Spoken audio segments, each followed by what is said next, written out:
All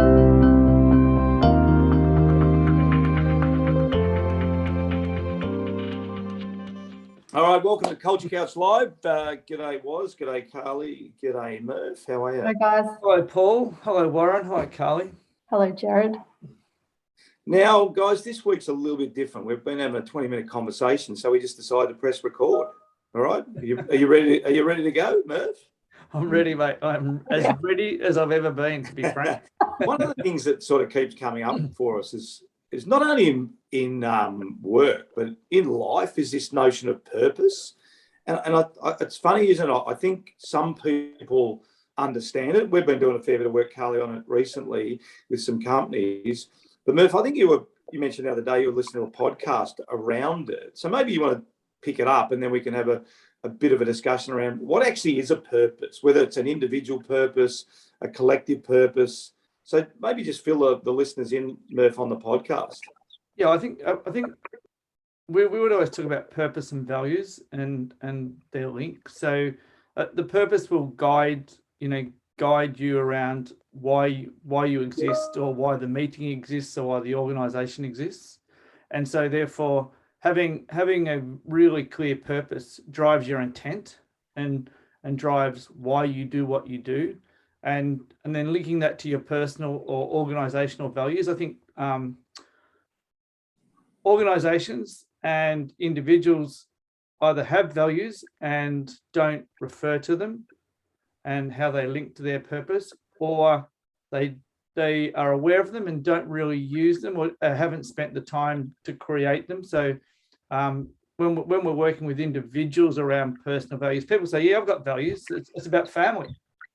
And then you say, well, yeah, but tell me what they are. And once you start digging in underneath it, most people don't have genuine clarity about their values. And once you've got that clarity, it actually helps you make decisions around why you're doing what you're doing. So, Rizzy, you and I both know, we've discussed this a couple of times recently. We work for organisations where people are just turning up for work.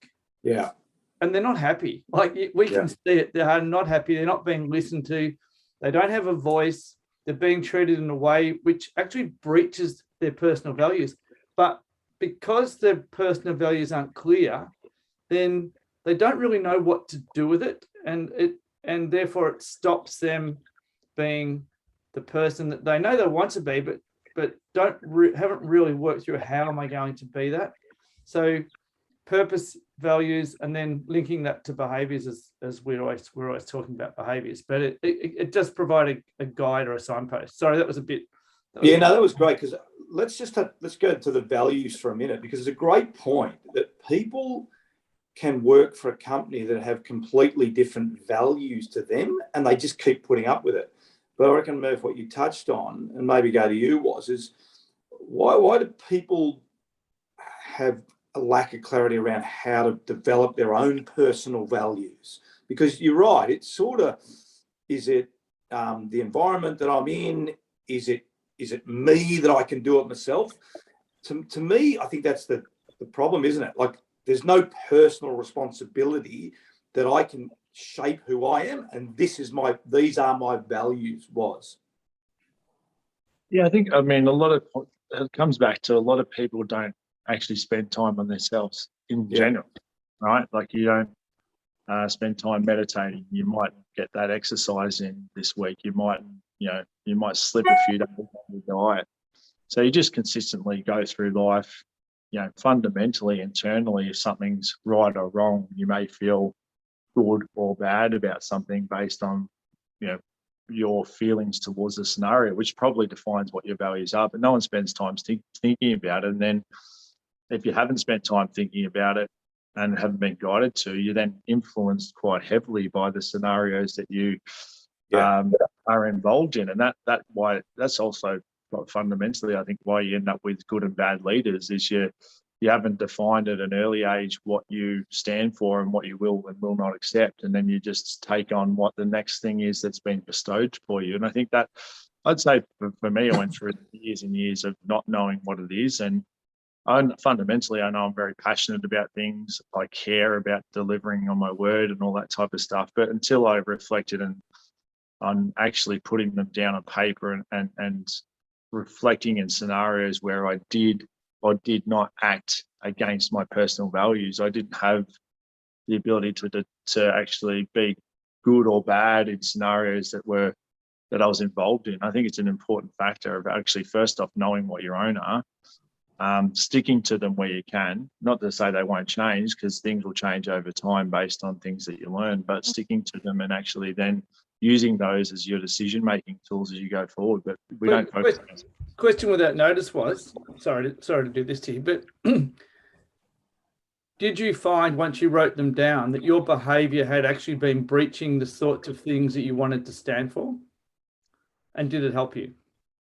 It 100% helps because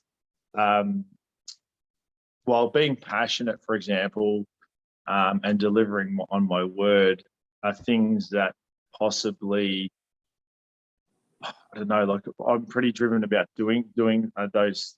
I'm pretty commonly performing against those values, but at times where maybe and it's been caught out on me actually, I think in our partnership, in our relationship, I think Carly asked of me once to do something, and it was for a client, and we slipped and didn't do it. And you rang me up and said, "Are you okay?" And that sort of caught me out in a scenario where I wasn't doing it. And so that I said, actually, do you know what? I just hadn't had a break in a while. And it just completely slipped my mind. And I did feel a bit of guilt about that. So have I become stronger and a better person because I reflect on them? For sure, because it catches me in scenarios where I am not doing that and I want to come back to it. And I think if your worth you're against yourself is high, then you'll correct your behavior and actions in those scenarios where you're not performing against them. That's just a great example, Ruzi, isn't it, of what values are and how you use them. I think that's your point. Yeah, I was going to ask you, Carly, because I think what we probably don't do often enough is write things down. Actually, how did our day go? And what, to Waz's point, I think it's a really good way to clarify your values. Because if you look at your day and you go, well, I rang that person back really quickly, I didn't really tolerate, I was rude to that rude person or whatever it is, you can actually start to articulate on paper what your values are, because I think that's the key to it, Carly, is how do I define my values?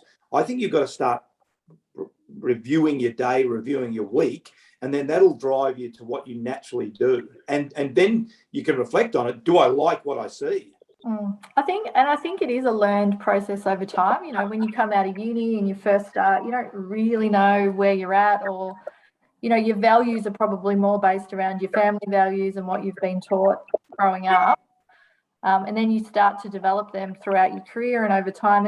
And I think you're right. It's not till someone says, okay, let's sit down and do this exercise, and you have that mentor or coach or leader who helps guide you to that area, that you actually sit down and think about it. And I remember someone doing that for me and saying, right, we're going to do this exercise. Let's sit down and think about it.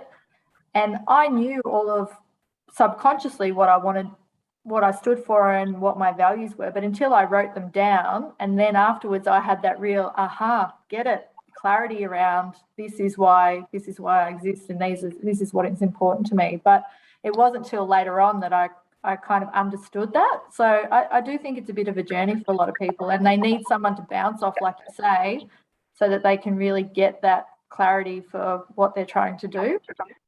And then what it does, Murph, it does become a mirror, doesn't it? Then it actually, if you've done it, Carly, that's great advice. If you've done it, you've articulated, and don't rush it. We would never say, sit down and go, oh yeah, I'm honest, I'm trustworthy, and I'm passionate, bang, bang, bang. So test it out on a daily basis. But once you define it, Murph, it does become quite daunting. Perhaps that's why people don't do it, because then you've got to look yourself in the mirror and say, is this company an honest company, a supportive company, a trustworthy company?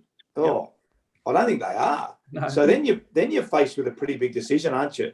Yeah, and that's why it's frightening. I think, just jumping back a step, if people are trying to work through what is important to me, one of the activities we run is, who is someone that you admire? Yeah. and why do you admire them, and why has their impact been so profound on you? And because the reason you admire people is because you value what they stand for and you value their values. And so working through that is actually a really good exercise. And it's, as you say, it's really iterative. So it's not going to happen today, but over a period of time, if you keep checking in, it will. And one of my favorite questions is, what would the wisest person that you respect say to you right now?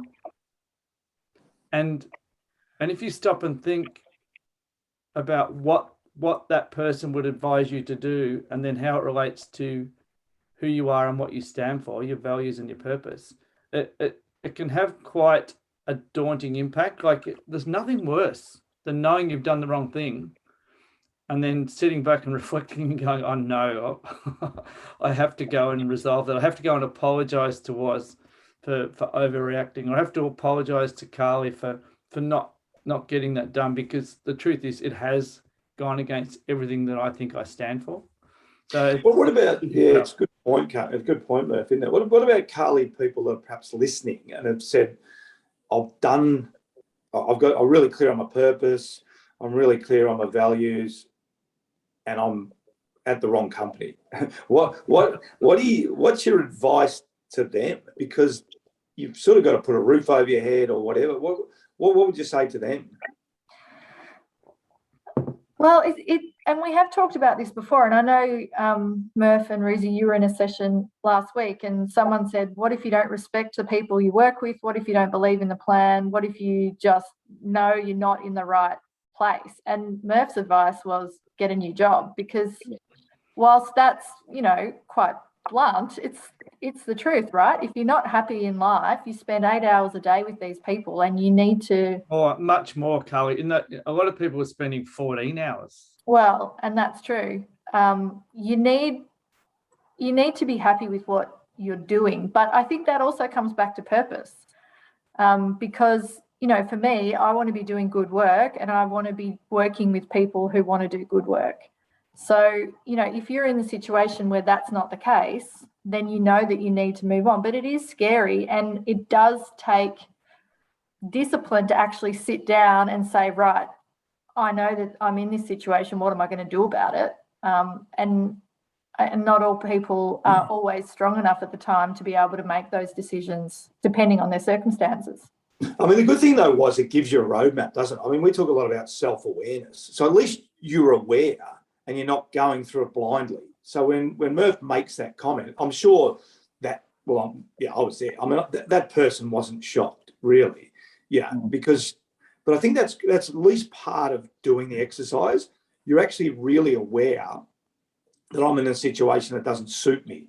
Then you can potentially, okay, I've got to spend, when I'm with my family, I've got to make sure I'm smiling, and I've got to make sure, I'm getting to my daughter's netball game, and I've got to make sure. So you can sort of semi-balance it out. If you're not aware, then your whole week becomes miserable. Is that a fair sort of assumption? Yeah, but that goes back to the stat we talked about earlier. So the Gallup poll that we looked at. So globally, the question was around, are you enjoying the work that you're doing, and do you like your job? And the stat is that 80% of people in most countries don't enjoy the work they do. Yeah. So for us, that's actually really shocking stat. So why do you go to work if you're not enjoying it? Yeah. And you'll find that people that aren't, if you're saying something like, my values aren't aligned to this business and what should I do about it? You find that you're not delivering the best you can for the business anyway. So probably there's some reciprocal feelings there in some instances, not always, but in some cases that is probably the case. And generally, if you're in an organisation where you're not necessarily happy and you're not delivering the best outcomes, you're not going to get that career path. Maybe if you're top of the food chain and the CEO, then there's definitely moved positions, but you're probably not going to get the best out of yourself and for the business and have the best career path and journey if you aren't being true to yourself in that perspective. And happiness is the most important thing. You're not going to actually, you talked about in last week's Culture Couch about inclusiveness and engagement with the teams. You're not going to be inclusive and engaged across the organisation, which is required now in the hybrid workplace, if you're not really feeling the value of the company's aligned with your own. And that's not just impacting now yourself, that's impacting the team. Yeah. So Jim Collins in Built to Last says that from his research, the businesses that are built to last are the ones that have a strong purpose and values and use them regularly and refer to them regularly, and everyone knows what they are. So we've known for a long time that purpose and values are so important, but it feels like at the moment, businesses are becoming a lot more purpose driven because the younger generation are now starting to understand how important that is. Do you agree with that? Yeah, I do, but it's easy to say orgs are becoming purpose driven, but are the leaders of those organizations adapting to that? Yeah. So I don't know. I guess we work in this space all the time, so it just continues to amaze me why senior executives don't listen to the people, don't support them, don't help them, because most businesses are the people. And so if you're not listening to them and you're not providing that pathway and that congruency between individual and company values, well, then of course people are going to become disenfranchised or disaffected and want to leave. So I was just going to make one other point. Sorry, it also has a massive impact on your personal life. I think you sort of alluded to that, Ruzi, about your kids' sport and stuff. So understanding who you are, what you stand for, also has a massive impact on how you treat the people around you, because in COVID particularly, it's so easy to work from 7 to like literally 7 at night and then go and do some other stuff. And so you can find yourself, if one of my values is being respectful, which it is, I know some people might find that hard to believe, but it is. And so being respectful to my family is actually, turning up, listening, being present, not being on the phone all the time. So I don't know if I've answered your question, Carly, but I think there's a massive, leaders have to understand who they are and then act congruently in order to engage with the people they are. But then it has a massive impact on your personal life as well. Yeah, I think there's a point I was trying to make before is about that self-awareness, because you're right, Murph. It does affect your personal life. I had this conversation with a guy about a month ago, and he hated going to work. And he said, well, I'm not valued. My work's not valued. And I said, well, what are you passionate about? He goes, I'm an artist. I said, well, why do you care about work?